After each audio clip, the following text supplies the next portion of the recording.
São Paulo é a cidade mais rica do Brasil, cidade mais rica da América Latina, mas essa riqueza não chega para todo mundo. A gente tem, lá em Cidade Tiradentes, lá no Jardim Ângela, no Grajaú, o IDH e as condições de vida dos países mais pobres do mundo. Você anda 10 quilômetros, vai para os Jardins, para Moema, para o Itaim Bibi, você tem o IDH da Suécia. Você está falando de gente que ganha R$200 por mês e gente que ganha... É isso. Eu estou falando de gente sem saneamento básico, gente que passa fome, gente que mora na rua, ao lado da pujança. Quer dizer, uma cidade como a nossa não pode ser tão desigual, não pode ser tão injusta. Eu quero fazer de São Paulo uma cidade mais humana. A minha missão principal, o que me motiva a estar numa batalha como essa, que é dura, que é cheia de mentiras, que é cheia de ataques. Vocês acompanharam o que foi o primeiro turno. Foi brutal, né? Até laudo falso foi. Eu recebi como ataque na véspera de eleição. Agora, o que me move nessa história toda é fazer de São Paulo uma cidade mais humana, mais justa, mais solidária, colocar a nossa cidade onde ela merece. E é para isso que eu quero ser prefeito. Guilherme, eu acho que a coisa que mais chama a atenção das pessoas, até fora de São Paulo, que admiram a sua luta histórica, é a sua atuação no MTST. Me parece que é uma coisa que as pessoas olham e acham aquilo uma coisa incrível da sua carreira. E, ao mesmo tempo, para outra parte das pessoas, é a coisa que mais assusta as pessoas, ou que mais causa medo nas pessoas, ou que mais causa até repulsa a sua imagem como candidato. Então, eu quero fazer essa entrevista, uma entrevista de esclarecimento também, claro, sobre a sua figura e sobre o que você pensa de São Paulo. Então, assim, para quem não sabe o que é, assim, o que é o MTST, o que ele faz, como ele atua, eu queria destrinchar um pouco isso no começo da conversa. Demori, o Movimento Sem Teto, ele atua para lutar para que as pessoas que não têm casa possam ter casa.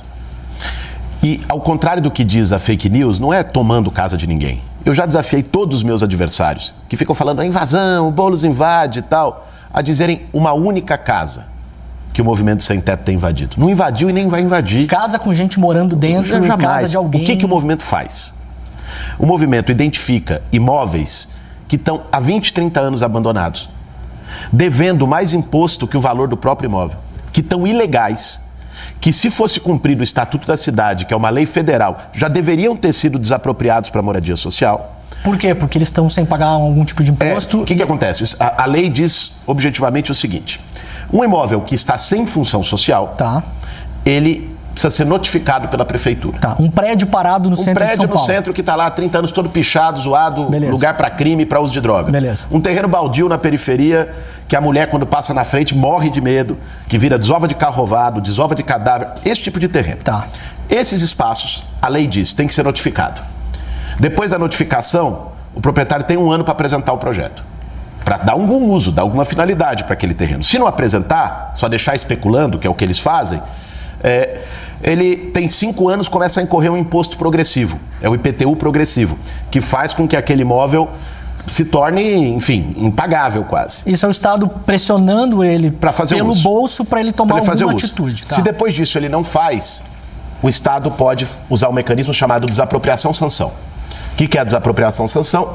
Ele pega aquele imóvel para fazer moradia social e paga com o título da dívida. Isso é a lei. Isso não é o estatuto do MTST, não é a minha opinião, é o que diz a lei. Ou seja, se isso não está acontecendo, na verdade, esses imóveis estão fora da lei. Esses imóveis estão ilegais. O que o movimento faz? Para chamar a atenção, para que o poder público cumpra a lei, o movimento reúne famílias que precisam de casa, faz ocupação destes terrenos simbólicas, para chegar e dizer: ô prefeitura, olha para cá. Olha para cá, tá ilegal. Perfeito. E sabe o que a ação do movimento já rendeu, Demori? Através desta forma, com luta, com pressão, com negociação e diálogo também, mais de 15 mil moradias para família sem teto. Gente que estava vivendo barraco, na rua, do lado do córrego, morando de favor, não conseguia pagar aluguel no fim do mês e que hoje tem sua moradia com dignidade.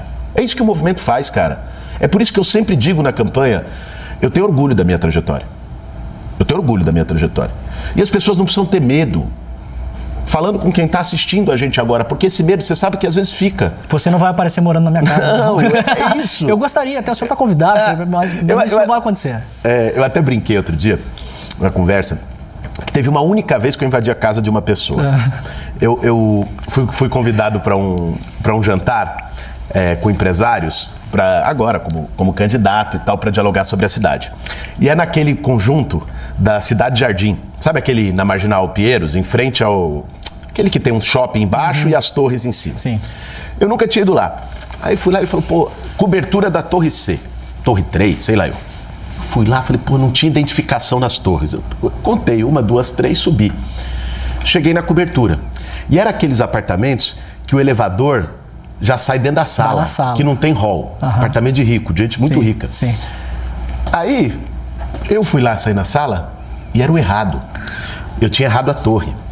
E quando eu entro na sala da pessoa, tinha uma família jantando. A família olha pra minha cara e falou, puto, Boulos na minha cara. Foi a única vez. Eu falei que ele ia invadir a casa. É a única vez que eu invadi a casa de uma pessoa. Caraca. Mas, cara, o que eu tenho dito para as pessoas, ninguém precisa ter medo disso. Os nossos adversários jogam com medo. Eles querem que a população de São Paulo tenha medo da mudança. Você acha que a sua rejeição vem muito disso também? Dessa imagem construída? No momento, num país polarizado politicamente, é assim no Brasil e é assim no mundo todo. Quem toma lado tem rejeição. Claro. O Lula ganhou a eleição presidencial com uma rejeição de quase 50%. Isso. Então, tomar lado, ter posicionamento firme, implica rejeição. O que hoje é o nosso desafio em São Paulo é derrotar um centrão que está ali desde o Dória, que é essa turma que embarca em qualquer canoa, né, que não está preocupada em ganhar dinheiro com a prefeitura, com o poder público, e que fica ali, né? Um dia é uma coisa, no outro dia o vento leva para outro lugar. Então, na política, Demori, eu acredito que é importante as pessoas terem posição. A política, ela tem que ser um instrumento para que você possa realizar aquilo que você acredita, que você possa melhorar a vida das pessoas. A política não pode ser um instrumento de perpetuar grupos, de manter privilégios ou de ganhar dinheiro. Quando a política se torna isso, é a descrença das que as pessoas desenvolvem em relação à política. E para isso depende, quando o imóvel é privado, depende sempre de justiça. Por isso que no meu programa de governo, a gente quer trabalhar sobretudo com os imóveis públicos. Vou te dar um exemplo, INSS. Eu tive lá com o Stefanuto, que é presidente do INSS no governo do Lula. Tive com ele ano passado. Falei, ô Stefanuto, você tem como levantar os imóveis do INSS que estão vazios em São Paulo? Porque olha que loucura, o INSS não trabalha com imóvel. Mas, como ele faz execução de dívida tributária de uma empresa, às vezes a garantia é o imóvel vai para o INSS e fica lá largado, porque ele não tem o que fazer com o imóvel. Levantou, tinha vários. Aí eu levei para o presidente Lula. Fui lá no Planalto, presidente, temos isso. Por que a gente não faz um programa federal, porque esperar desse prefeito de São Paulo não sai, um programa federal para requalificar esses imóveis e fazer moradia social? O presidente gostou. Apresentou isso para a ministra da Gestão, Esther Dweck, porque aí não é só o INSS, tem a Secretaria do Patrimônio da União, a SPU, que pega todos os imóveis da União. Foi lançado, início desse ano, um programa que já identificou mais de 1.200 imóveis da União no Brasil inteiro, aí não só em São Paulo, logicamente, para poder requalificar esses imóveis e transformar em moradia social. Em alguns casos não dá para ser moradia. Por exemplo, o imóvel que foi construído para sala comercial ou para outras coisas, se você for transformar ele em moradia, a reforma que tem que fazer sai mais caro do que demolir e fazer outro. Perfeito. Então, alguns desses imóveis, por exemplo, um deles vai se transformar em hospital. Outros vão se transformar, ou seja, você tem condições de dar uso, transformar o abandono em vida, em oportunidade, em coisa útil para a cidade. Então, isso já está acontecendo e eu, como prefeito de São Paulo, vou ser parceiro de iniciativas como essas e fazer com que os imóveis públicos, sobretudo da Prefeitura e do Governo Federal, virem moradia para as pessoas que precisam. Você tem falado muito de saúde, é um dos seus projetos, né, o Poupa Tempo da Saúde, e eu tenho notado nas campanhas, isso apareceu em Porto Alegre, isso apareceu em Cuiabá, apareceu em Curitiba, em Manaus, em vários lugares que eu acompanhei os debates. Parece que a gente está num ponto de ter que, em algum momento, repactuar a questão do SUS, do que o município tem que fazer, o Estado. E São Paulo não é diferente disso. Qual o problema de São Paulo hoje identificado? É exame, é cirurgia, é emergência? E como você consegue, num curto espaço de tempo, como prefeito, um ano e meio, 2 anos, já a população sentir, opa, o cara botou a mão aqui e esse era o problema e a gente vai atacar, porque você não vai conseguir atacar todo o sistema, né? Tem muitos problemas, Demori. tem desde urgência e emergência, que é UPA e pronto-socorro, desde falta de remédio em UBS, que é um problema que você ouve em qualquer periferia da cidade. A pessoa vai lá pegar remédio de diabetes e não tem. Não tem. Tá. Às vezes nem de pirona. Tá. É desse nível. Tá. E nós estamos falando da cidade mais rica do Brasil. Tá. Agora, o maior gargalo hoje é consulta com especialista e exame. A fila aumentou muito, nós temos 350 mil pessoas na fila de São Paulo. Então você vai em regiões, pega lá a Zona Sul, vai lá no hospital da Emboimirim e do Campo Limpo, que compreende uma região ampla e muito populosa, que pega Capão Redondo, que pega Jardim São Luís, bem ampla ali na Zona Sul. Você tem 2 hospitais municipais e esses 2 hospitais têm poucos especialistas comparado ao que precisa atender naquela região. Se a pessoa precisa de uma consulta... Neurologista, por exemplo, um ortopedista. Quanto tempo?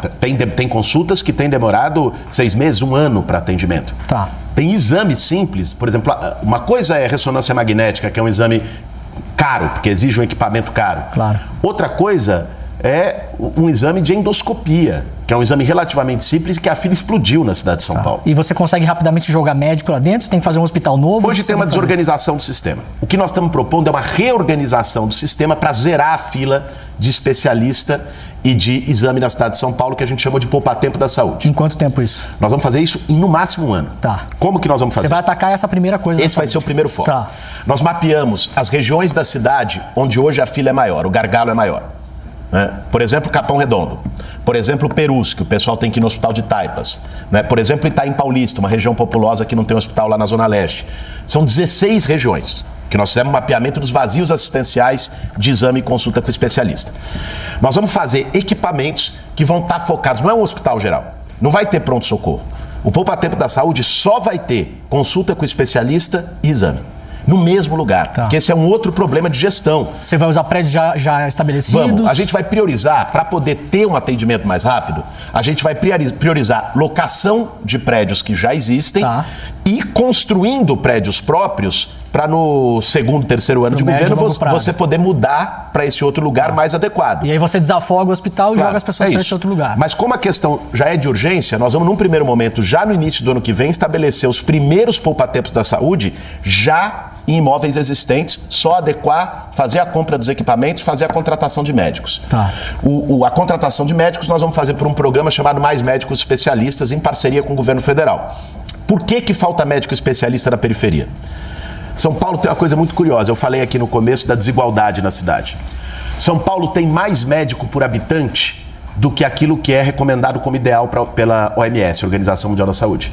Só que esses médicos estão concentrados no centro expandido, sendo que a maioria da população está na periferia. Aí você pergunta... Em consultórios privados? Em consultórios privados, ou às vezes até em hospitais públicos. Você pega o Hospital das Clínicas, por exemplo, que é um centro de especialidades, o contingente e por aí vai. lá é maior. Agora, você pergunta para esses médicos por que não vão para a periferia? Via de regra aparece 2 motivos. Falta de um incentivo financeiro e insegurança. Então, nós vamos pegar um plus com o governo federal para poder ter um incentivo financeiro para que esse médico que vá para a periferia receba mais, não é? E, ao mesmo tempo, garantir que a GCM esteja presente em todas as unidades de saúde, fazendo esse acompanhamento para garantir a segurança. GCM guarda, para quem não é São Paulo, Guarda Civil Metropolitana, aqui em São Paulo é uma guarda armada com uma polícia militar. É isso, não tem as mesmas atribuições, mas é uma guarda armada, com papel de policiamento de proximidade, por aí vai. Então você coloca segurança na unidade. Você garante segurança para a unidade. E paga mais para o médico. E dá um incentivo financeiro. Como mais médicos fazem no Nacional, que o cara vai para a Amazônia, para um lugar, ele vai ganhar mais. É isso. Então assim, só uma dúvida. Você vai pegar um contingente de médicos que já passaram em concursos ou você vai ter que abrir concurso para puxar essas pessoas? É importante abrir concurso porque está defasado. Mas, num primeiro momento, você vai ter que fazer uma contratação direta desses médicos. Sem abertura de concurso, porque senão você não consegue resolver com a urgência que tem o tema. Então você abre um edital simples e quem levanta a mão, eu sou médico, eu quero... Abre um edital, dá as condições, faz isso em parceria com o governo federal, você consegue resolver o problema de pessoal do poupa-tempo da saúde, faz a compra dos equipamentos, a prefeitura tem dinheiro para isso, faz a locação dos imóveis, a prefeitura tem dinheiro para isso e implementa no ano que vem os poupa-tempos da saúde nessas 16 regiões. Isso vai fazer do SUS de São Paulo um SUS modelo. Isso vai ter um impacto, para além do impacto prático, que já é muito importante, das pessoas poderem ser atendidas com respeito, com dignidade, né? Isso salva vidas, Demori. câncer, por exemplo, um exame oncológico, fazer uma biópsia. Sim, demorar 4 meses a mais ou demorar 4 meses menos. morreu.